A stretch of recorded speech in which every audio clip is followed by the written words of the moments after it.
there was a topic that we were going to talk about today, and it's not really a topic that we ever talk about.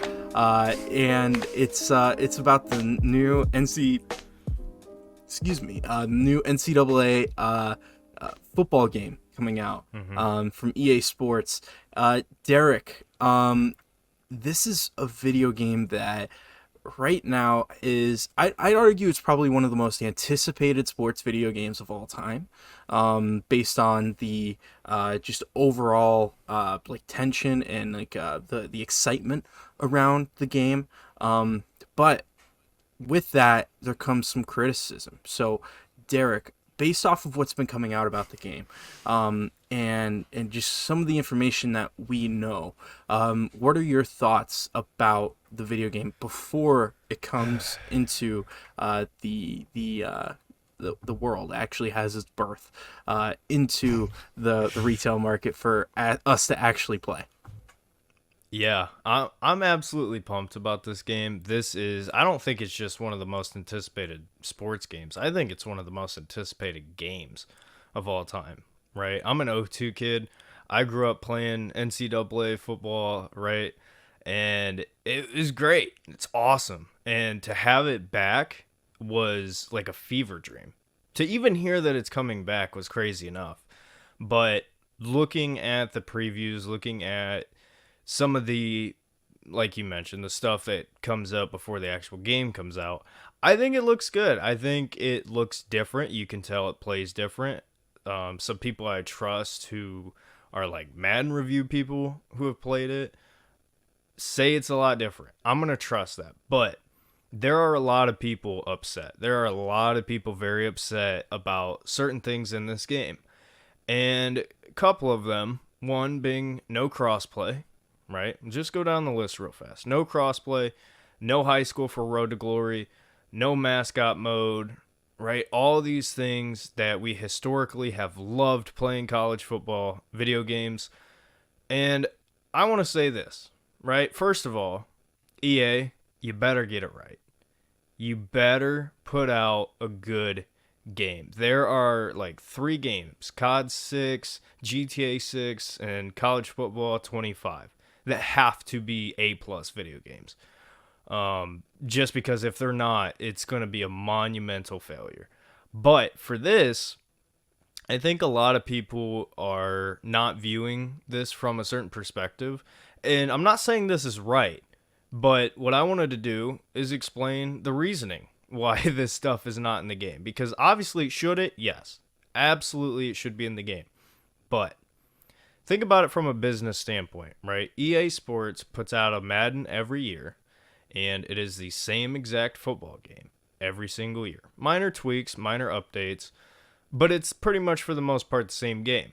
Now, with College Football 25, it seems as if there are a lot of differences, and I think it will play a lot differently, but look at the big picture. They're not thinking about this release. This release is going to bring in millions upon millions of dollars because there's a lot of people like myself. Like I said, I'm an '02 kid who've been playing this for a long, long time, been waiting for this to happen for a long, long time, right? We're all going to buy it. We're going to buy it regardless if it's good or if it's not. But what's going to keep people buying this game years in the future? Okay, no crossplay. Maybe that's something we'll see in next year's game. No mascot mode. Maybe that's something we'll see 2 years down the line. No high school for Road to Glory. Maybe that's something we'll see 3 years down the line. You have to think of this from the perspective of these, marketing people and the people who put this game together, the guys at EA who are trying to create a long-term success plan with the college football game. Again, is it right? No. It's not, because they should just constantly improve on the game, not just bring old stuff back. But for everybody who's upset, don't take it as these things are never going to be in this game, because I can almost guarantee you that you are going to have mascot mode back. You're going to have high school recruiting and Road to Glory.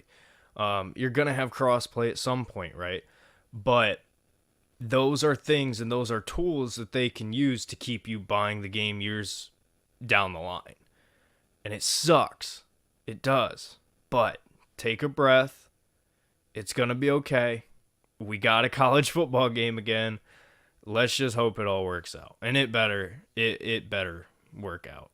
Looks good though. But Tristan, what are you thinking here? Did you play NCAA growing up? Did you play a whole lot of it? Oh yeah, yeah. Yeah. I mean, just it's such a classic, man. I mean, even to this day, you know, I just love playing it. I have it, and I still just love playing it. And it's one of those where like I could waste away a whole day playing it because it's just so much fun. And I'm very happy that it's coming back.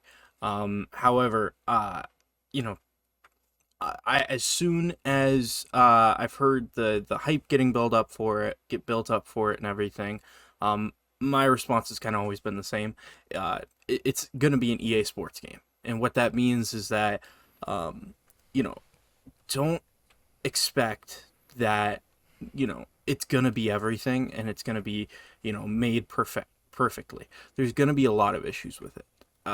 Anticipated, unanticipated. Just it's an EA Sports game. Um, this is the same franchise that will release the same NHL game, Madden game, FIFA game with updated, graphics or updated like, uh, just like on field like or just different animations and stuff like that, right? Like that's the word I'm looking for. Thank you, Tristan. That's how you speak. Um, but this is the same organization that like it's just the same company that will just pump and dump every single year.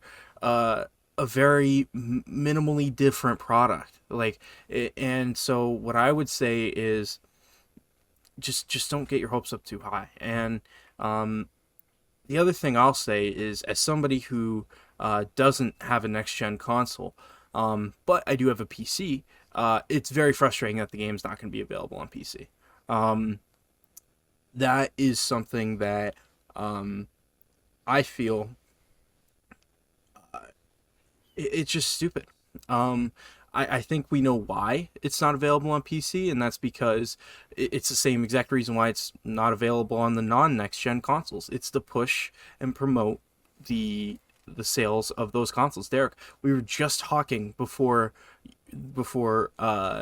we hopped on and started recording.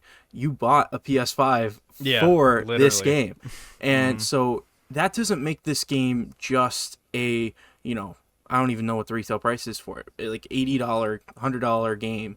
No, it's like a 500, 600, $700 game, because you're also purchasing another console with it, all the accessories, all of the like this is the frustrating thing about it for me. So if you're gonna have people spend that type of money on this game, right, buying the next gen console, um, you know buying everything that you need to actually play the game, um, and then the game itself you actually have to pay for as well. I don't think I don't think that you're gonna get equal value at all. And I think the future iterations of the game are gonna be just like all the other versions of what they do. It's just gonna be pump and dump stuff. Like I am not optimistic about it at all. Um, and personally, I'm not gonna buy it. Like as somebody that Really? loves, yeah, no, I'm not gonna. I have a PC that I've sunk a lot of money into, Oh yeah, and that's right. it's just like, could I make that purchase? Like I'd have to pinch some pennies and like make some tough decisions, but I'm not gonna do that. I'm just gonna wait for it to come out on PC because eventually it will, and I'm not gonna waste a ton of money on a console that I'm only gonna use for this one game, right? Like even though the like NHL games aren't available on the PC, which is ridiculous. Like a lot of their games are still not available on PC. I don't play those games enough, or I'm happy with the versions that are available to me on my Xbox One, right? Like that's what it is because at like I've been playing NHL 21, 22, I think maybe for like the past 2 years, even though the newer game's been coming out, I just haven't been buying it because I know it's not worth it. And it never will be worth it. I'll just wait. I'll wait it out. Because I don't trust EA. If it ends up coming out and it's a fantastic product and it's something that I'm truly missing out on, sure, maybe I'll invest. But it's just I don't think it's something that I feel comfortable at this moment in time committing that much to it when it's a company I don't trust. Yeah. And like you said, they failed time and time and time again. I'm so sick. My problem with EA is like not even just Madden, not even just the same other sports games that they pump out every year. Bro, they have ruined so many good things. Like Madden used to be good. Obviously the college football games went away. Now they're back. We'll see what happens there. But Star Wars, right? When Battlefront came back, bro, I was pumped. I could not wait. I love Star Wars Battlefront. Call me a nerd. I don't care, right? But the EA version of it sucks. At least in my opinion. I know there's some people out there who like it. I don't. I think it's nothing similar to like what the old games were like. I mean, dude, I got memories. Me and my cousin being in the basement playing Battlefront, playing Madden, playing, right? All these games. And it's like, I don't know if it's just because we're older now or what, but it seems like the remakes of these suck and are just nothing like the OG ones. So I get it. I completely get it. But I will say I am still pumped about the game, even if it is not everything it should be. I have enough faith to know that they're going to have to continue making sales somehow, and they are putting so much stock into this game that I feel like they have to put out a decent product. It has to be decent. But who knows? It's hard to tell. Hear you there, man. I hear you there. Yeah. But with that being said, Derek, any final comments on the game, or you think you're ready to transition to Cleveland Browns football? Look,